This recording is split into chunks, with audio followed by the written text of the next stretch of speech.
जय श्री राधे कृष्ण। प्रिय मित्रों, वीडियो आरंभ करने से पहले आइए हम सब मिलकर एक प्रार्थना करें। हे कृपालु कृष्ण, जो भी भक्त आज इस अमृतमयी वाणी को सुन रहा है, उसके जीवन में आपकी कृपा सदैव बनी रहे। उसके सारे कष्ट, दुख और भ्रम आपके चरणों में समर्पित होकर समाप्त हो जाए। मित्रों, इस अद्भुत वाणी को सुनने से पहले अपने हृदय में उमड़ती भक्ति और प्रेम को नीचे कमेंट में जय श्री राधे कृष्ण लिखकर व्यक्त करें। आपकी यह छोटी सी भक्ति हमारे इस आध्यात्मिक सफर को और भी पवित्र और प्रभावशाली बना देगी। साथ ही यदि आप हमारे चैनल बुक पीडिया पर नए हैं तो कृपया सब्सक्राइब करें और घंटी का बटन अवश्य दबाएं, ताकि हमारी हर अगली भक्ति यात्रा आप तक सबसे पहले पहुंचे। तो चलिए अब बिना किसी और विलंब के इस दिव्य यात्रा की ओर बढ़ते हैं। भगवान जो जो कराएं वो करो और भविष्य की चिंता छोड़ दो, यही जीवन का सबसे बड़ा सत्य है। इंसान सुबह उठते ही अपनी योजनाओं में, अपने कामों में, अपने लक्ष्यों में उलझ जाता है और यह भूल जाता है कि हर सांस, हर कदम, हर अवसर केवल उसी शक्ति की देन है जिसने हमें बनाया है। कितनी बार हमने अपनी योजना बनाई और सब कुछ वैसा नहीं हुआ जैसा हमने सोचा था, और कितनी बार हमने कुछ भी नहीं सोचा था लेकिन जीवन ने हमें उससे भी बड़ा उपहार दे दिया। यह प्रमाण है कि हम जितना भी सोचें, जितना भी गणित लगाएं, अंत में वही होता है जो होना है, और वही होता है जो भगवान कराते हैं। फिर चिंता किस बात की? भविष्य की चिंता जो अभी आया ही नहीं है, जिसके बारे में हमें कुछ पता भी नहीं है, वह हमारी नींद क्यों खराब करे, क्यों हमारी ऊर्जा को सोख ले? जिस भविष्य को लेकर हम परेशान हैं वह हमारी कल्पना है, वास्तविकता नहीं।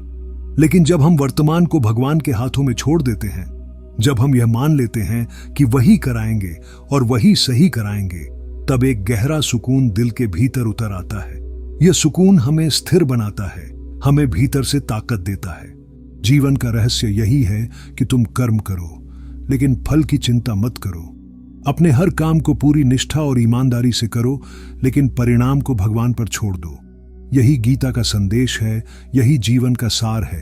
जब तुम ये मान लेते हो कि मैं केवल साधन हूं, असली कर्ता कोई और है, तब तुम्हारे भीतर का बोझ उतर जाता है।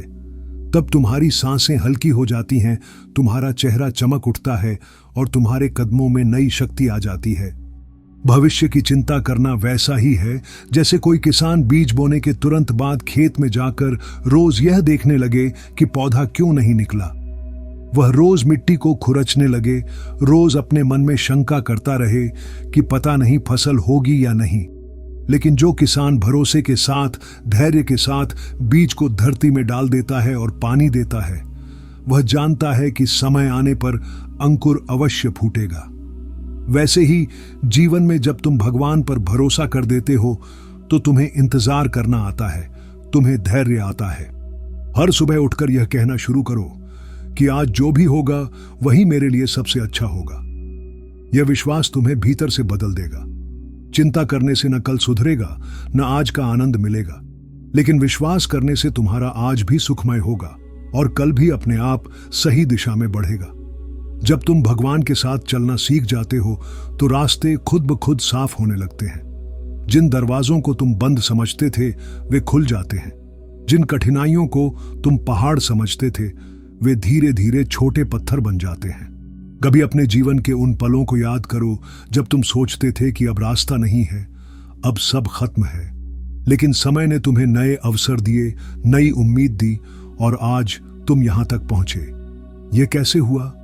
यही तो भगवान का खेल है।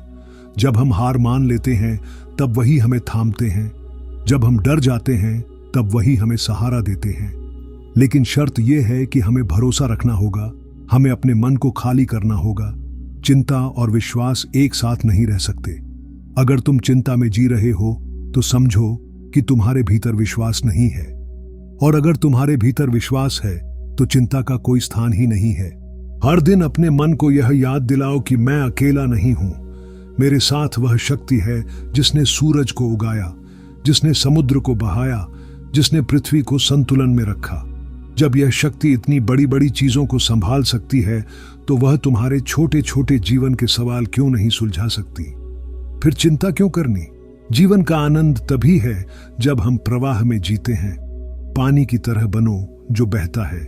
जब रास्ता खुला होता है तो नदियां समंदर तक पहुंच जाती है, और जब रास्ता बंद हो जाता है तो नदियां अपना रास्ता खुद बना लेती हैं। हमें भी ऐसा ही बनना है। भगवान पर भरोसा करके चलते जाओ और देखो कैसे जिंदगी तुम्हें वहां ले जाती है जहां तुम्हें होना चाहिए। आज जो भी परिस्थिति है, चाहे कठिन हो चाहे आसान, मान लो कि वही तुम्हारे लिए सबसे सही है। जो हो रहा है वही होना चाहिए। जब यह दृष्टि बन जाती है तो हर पल मधुर लगता है, हर घटना सीख बन जाती है और हर ठोकर तुम्हें और मजबूत बना देती है। यही है जीवन जीने की कला। इस जीवन में जीतने का तरीका यही है कि भगवान जो कराएं वो करो और भविष्य की चिंता छोड़ दो। जब तुम यह सीख जाते हो तो तुम्हारी नींद गहरी हो जाती है, तुम्हारे चेहरे पर मुस्कान लौट आती है, तुम्हारे रिश्ते सुधर जाते हैं, तुम्हारा मन शांत हो जाता है और तुम्हारा आत्मविश्वास कई गुना बढ़ जाता है। क्योंकि तब तुम जानते हो कि तुम अकेले नहीं हो, तुम्हारे पीछे अनंत शक्ति है। याद रखो, जो व्यक्ति भविष्य की चिंता करता है वह वर्तमान को खो देता है। वह हर पल में बेचैनी लेकर जीता है, जबकि जीवन तो इसी क्षण में है। चिंता करना ऐसा है जैसे तुम अभी से उस बोझ को उठाने लगो जिसे कल उठाना है। जब समय आएगा तब वह बोझ उठाने की ताकत अपने आप मिल जाएगी। इसलिए अपने मन को हल्का रखो, अपने विचारों को सकारात्मक रखो और भगवान पर भरोसा करो कि वही तुम्हें सही समय पर सही रास्ता दिखाएंगे। कभी ध्यान से देखो, जीवन की हर छोटी बड़ी घटना हमें कुछ सिखाने आती है। हम सोचते हैं कि हमारे साथ अन्याय हो रहा है, लेकिन बाद में समझ आता है कि वही घटना हमें आगे बढ़ाने का कारण बनी। इसलिए जब भी कठिनाई आए तो यह मत सोचो कि क्यों आई है, बल्कि यह सोचो कि इसमें कौन सा सबक छिपा है।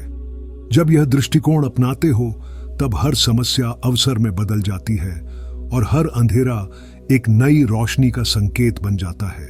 भगवान जो कराते हैं उसमें हमेशा भलाई होती है। कभी वह हमें रोकते हैं क्योंकि रास्ता खतरनाक होता है, कभी वह हमें धकेलते हैं क्योंकि हमें आलस छोड़ना होता है, और कभी वह हमें गिराते हैं ताकि हम और मजबूत बने। जो इसे समझ लेता है वह शिकायत करना छोड़ देता है और स्वीकार करना शुरू कर देता है। और जैसे ही स्वीकार करना शुरू होता है, वहीं से जीवन आसान और सुंदर होने लगता है।